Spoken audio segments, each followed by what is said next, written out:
Pero eto na ang latest mula sa Campo Aguinaldo, mula sa Department of National Defense. Maltese passport ni Secretary Gibo Teodoro na i-renounce na. Motibo sa issue, batid daw ng kalihim. Alamin natin ang latest mula sa DND, Department of National Defense. Edniel Parosa, please come in. Edniel.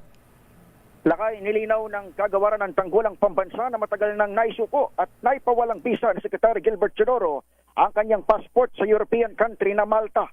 Ayon kay DND spokesperson, Assistant Secretary Arsenio Antolong, ginawa ito noon pang bago pa man mag-file ng kandidatura si Teodoro noong 2021 para sa 2022 national election. Sa katunayan, nailabas na ang usapin ng pag-aari ng passport ni Teodoro nang sumalang ang opisyal sa Commission on Appointment 3 taon nang nakararaan.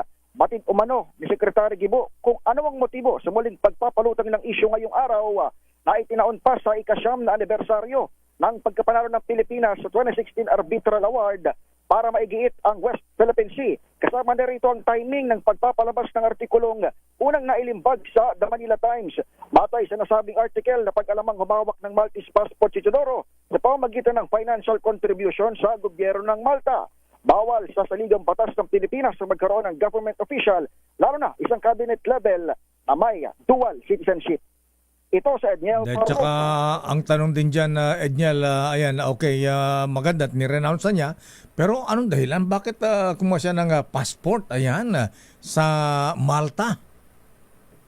Hindi nabanggit lakay dyan sa statement pero nakalagay doon sa pahayag ngayon ng DND spokesperson na noong 2022 ay naungkat na yung issue sa Commission on Appointment. So siguro para doon sa mga ganito katanungan ay mahalaga na mabalikan natin kung anong naging pahayag at diskusyon na rin.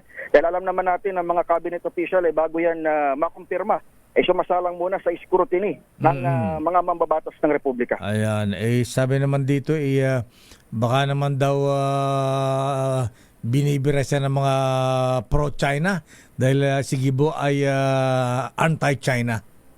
Garo na nga lakay at sabi nga ng Secretary Teodoro sa pamamagitan ni DND spokesperson Arsenio Andolong ay alam ng kalihim kung ano ang motibo. At yung timing na rin dito sa pagpapalabas ng issue ngayong araw kasabayan ng 9th anniversary ng ating award dito sa West Philippine Sea. Okay nga ron. Maraming salamat, Edniel. Balik sa iyo lakay.